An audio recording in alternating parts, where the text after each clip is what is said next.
And guys, we are starting with the Indiana Hoosiers as voted on by you guys, the Jimmies and the Joes. Indiana was a true worst to first storyline last year. Kurt Cignetti comes in. Indiana has just been the doormat of the Big Ten.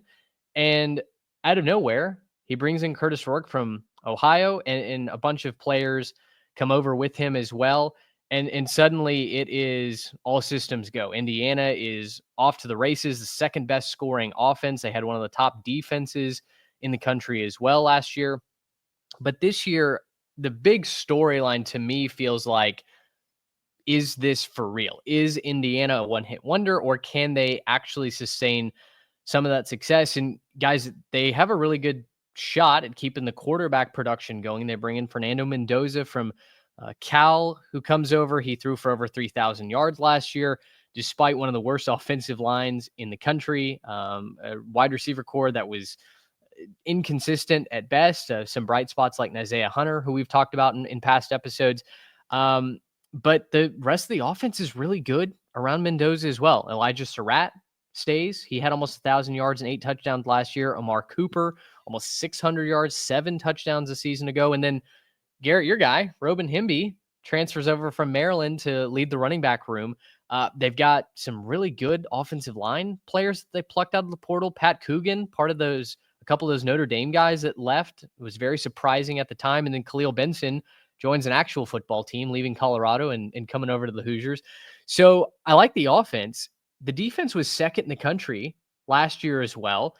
I don't know that they're going to necessarily be able to replicate that, but they've got Mikhail Kamara, who comes back. If you read our preview series that is over on Substack, it's in the same format as our audio preview. So you can listen, you can read all at the same time. He's the cover boy of the Indiana Graphic for a reason. He was extremely productive last year. They've got replacements at the linebacker position and in the secondary as well. So I feel like overall, they've got talent to for sure be a contender in the Big Ten. Now, the question is, can they get back to the playoff? Can they compete for a Big Ten title? Those are things that I'm probably going to be in wait and see mode as we enter 2025. Yeah, I think for me, it's going to be, can Fernando Mendoza continue that magic? He was kind of Diego Pavia after dark, honestly, just willing Cal to a bunch of wins that maybe not a lot of people saw because their games were on really late. And can the defense replicate just the absolute havoc they created last year? They had 35 sacks. They were plus 15 in the turnover margin. A lot of people forgot about the defense. It was kind of the offense stealing the show. But I think at one point late in the season, Indiana was number one in scoring offense and number one in scoring defense in the entire country. So it truly was a two-phased attack for Indiana. Whether or not they can get back to the playoff is going to depend on if those two things continue. If Mendoza can continue the success that Curtis Rourke had, the defense can replicate the success they had last year.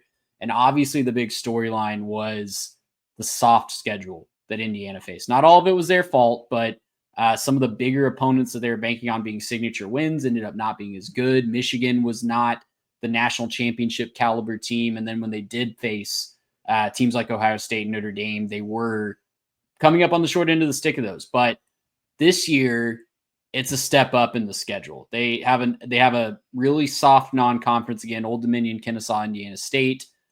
But right out of the gate, guys, in conference play, they host Illinois in a game that I've said multiple times this summer I can't wait to see, because that's like the battle of who's actually legit. And we get it week 1 of Big Ten play early on in September.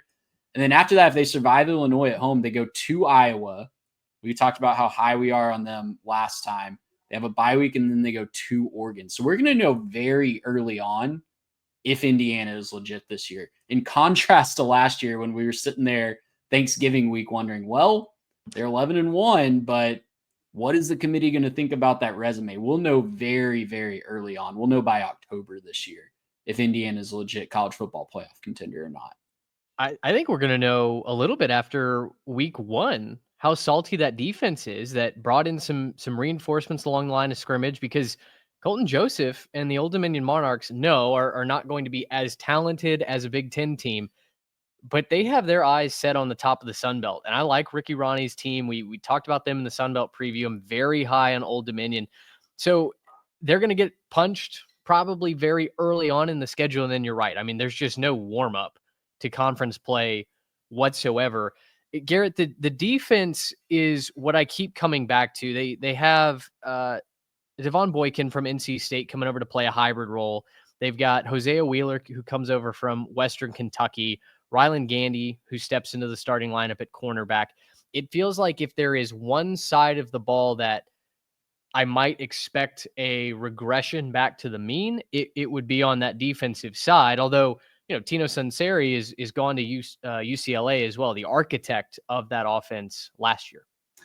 Yeah, it's kind of hard to tell what Indiana's going to be. For me, they're the biggest sort of wild card in the Big Ten, but maybe not just the Big Ten, maybe in the country, in terms of just what are we going to get from them, right? I think I mentioned it last show.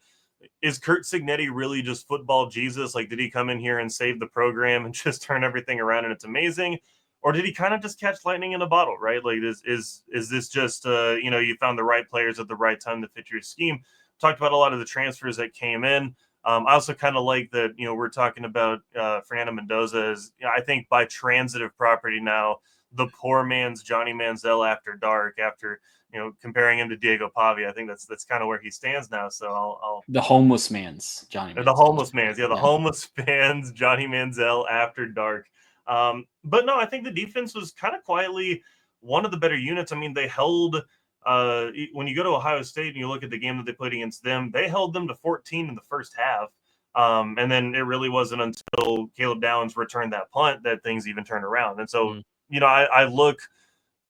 I look at them and I say, maybe it was a little bit fluky. Maybe there were parts of it that were just the schedule, but I kind of think there might be some validity to this Indiana Hoosiers team. I think the people that are eager to write them off as just kind of a one and done might be jumping the gun a little bit. Sure. That's not to say that they're going, 11-2 this year. It's not to say they'll make it back to the playoff because the schedule is a little trickier. They have more teams that should be contenders up there, but I think that anyone who just wants to roll over on this Indiana team and say, well, they lost some players and whatever else, like I don't think you're paying attention if you're saying that. I think, again, like a lot of people would point to a guy like Justice Ellison who's not there, but you mentioned him like Roman Hemby. I'm big fan of Roman Hemby. He's a very talented back. I think he has a little bit more upside in terms of what he could achieve. And so I think, like, again, if you're just looking at this team and saying they lost some pieces, so, oh, well, that was a fun year one, nice story. They're the new TCU or whatever it is. Like, I just don't think you're paying attention if you're going to compare them to a team like that. I think this is a much better team, and it's being run by, I think, a much better coach. They plug their holes really well, which is not something that you can say about some of these flash in the pan programs that you see.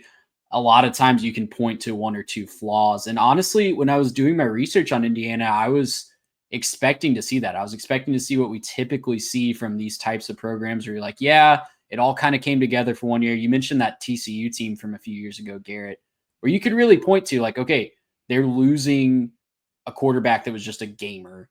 Right. They're losing a running back in Kendre Miller that put the team on his back several times. They're losing talented wide receivers. And that's kind of true for Indiana, but they backfilled those gaps with guys that have proven that they can do it, not something that TCU did a few years ago. So in addition to that, I just feel like they have an identity that they are committed to on both sides of the ball, and that puts them so far ahead of so many other teams that they're going to find on their schedule, even a tougher schedule like this one. It's a havoc defense, like I mentioned, but they're bringing back their leading tackler, their leading sack guy, their leader in pass breakups, and their leader in interceptions from last year. So even if there's holes, there's a solid core to build around, and there's a winning culture at Indiana that they can build off of. If this schedule was there in year one, I'd be a lot more concerned for Cignetti, but he has the skins on the wall and he has that winning culture in place already, so they can maybe weather that storm a little bit better. I think those are all great points made by both of you. I think this program has certainly turned around. I don't know that any of us are. I mean, it's clear that none of us are going to argue that they're a flash in the pan. Mm-hmm. I think we all believe in the direction that Indiana's going. They're recruiting well. In addition to that, Cignetti is just a winner, right? I mean, that's what he went viral for saying last year, right? Just Google me, I win. So with that, we all believe that Indiana is going to be a good football team. The question is how good, though. The line is 8.5, which I think is a fascinating line because with all the positives that we've said about Indiana, the offense should be really good. The defense got more physical, plugged those holes. They have a lot of those returners coming back. I feel like 9-3 is very possible, and that's even if they lose to all the major opponents, right, on this schedule. That's if they Mhm. lose to Oregon or Iowa, or at Penn State, right? Those are probably the three big ones. Illinois is also there. I guess you could flip Illinois and Iowa. I guess I'm tipping my hand of how much I think of Iowa in this year. But you take three opponents of your choosing and say, okay, they lose those games. You're still 9-3 and in contention for a college football playoff berth, and you're hitting the over. So to Mhm. go under here, you basically have to do, I guess, what they did last year, which was every team that was like really, really good, which was just two, Notre Dame and Ohio State. Again, not their fault. It was just how the schedule played out for them. But they lost those two games. So if you're going to say that Indiana repeats that and they just lose to every team that's kind of a class above them, that may be how you get to the under. How do you guys see this playing out for the Hoosiers? I think this is a team that I'm willing to trust a little bit more than some of the other teams in this contenders list. And a lot of it has to boil down to the quarterback spot. I think they'll hit the over here. I think 9-3 is an extremely manageable floor for them. I don't think they'll lose I don't think they lose all of those four games there. And there's a couple opportunities there to knock off a team that you might actually be better than. But one of the reasons I trust Indiana is the quarterback spot. Only two of those teams that are in the contenders list tonight return their quarterback. Other than that, you're looking at some guys that are getting their first real look at college football action, and or like in some of their cases, they've seen some college football action, didn't look that good. Whereas again, like Mendoza, like he's coming in here, he's a pretty solid quarterback who had success against some good teams last year. I think I trust him a little bit more than, right now at least. I trust him more than the quarterbacks at, Michigan, Oregon, Ohio State. Not to say that they're the better team than those, not to say that by the time they play them, that those quarterbacks don't find their footing and maybe surpass him, but he's definitely got the highest floor for me. So I think right now, just being able to trust out of this and being able to say, like, hey, who do I trust right now to hit that number most? I think Indiana might be one of those teams that I look at right now and say, I trust you to get this done. Though I do think this could be one of those wild cards where a couple weeks into the season, we're like, okay, I guess Curtis Rourke was really just the real deal, and maybe this team wasn't all that good. I don't think it's that, but I will allow for the possibility. I'll give myself an out when they try to dig this clip up later on in the season because they're 0-4 to start the year or something. Well, yeah, and like I said earlier, we will know very early on if we should take Indiana seriously. We'll know by the middle of October, and it's going to come down to those four games, whether or not they hit this over. It's going to come down to those four games: Illinois at home, at Iowa, at Oregon, and then at Penn State later on in November. So even going 1-3, I really don't see another team on the schedule that I wouldn't pick Indiana in a vacuum against right now. Mhm. So they just feel like a better caliber of program. They're not upset proof yet. Like there's just teams that you list off, obviously the Ohio States, the Georgias, the Texases of the world. You feel like they're kind of upset proof. Not that they'll never lose in those games where they overmatch the opponent, but it's just really, really unlikely. Indiana's not quite there yet, but they're just in a tier above every other program on their schedule where I don't feel comfortable picking against them in Mhm. those games. So even just going 1-3, finding a way to win one of those four, they're hitting the over. And if they can win two, I think there's no question that they'll have a playoff resume at the end of the year. I think it's a good point that you make to close. I wrote that Indiana can go 8-4 and still be a very good team. Like because of the depth of the conference, I think you could lose to some very highly ranked opponents on your schedule on the road, and you could slip up in one other place, go 8-4, and yes, it would feel disappointing. It would feel like, man, we could have made the playoff again. We had this goal, we had this ceiling, but the team is still a very, very good team. And so, Garrett, you made the point last episode that some of these teams got to lose, right? Not everybody can go Someone's 10 got to and lose. 2. And so for me in this contender list, I'm going to take Indiana to hit the under. I'll go 8-4. Still, I think a very good team, but yeah, just they just feel like to me because of the step up in competition. I don't know. I'm gonna roll the dice and risk that. It, it Also, it would be funny if they went 1-3 in those games, but like ruined Penn State's season. Like that would right. be the most Penn State thing for them to like get past everybody and then just blow it to Indiana at the end. I mean, certainly could happen. They've done it to Penn State before, Yeah. albeit in the COVID year when Penn State was kind of terrible, but they've done it before. Last thing I'll say before we move on, these graphics, Trey, just incredibly sweet. If you are not watching on YouTube, just go pull up the YouTube channel. If you're not subscribed, hit subscribe and just check out the graphics that we've got The rolling here for these the previews. script Hoosiers makes my work pretty easy. I will say Yeah. that's Yeah. just naturally a pretty sweet look, and the Looks pretty color sick, scheme yeah. of Indiana is just Yep. always works. And if you want to wear the script Hoosiers, you can head on over to other partner of ours, homefieldapparel.com. Use our code 3TechPod for 15% off and get yourself some nice Indiana Hoosiers, any other team you'd like, gear with a discount. Support the show. Cha-ching.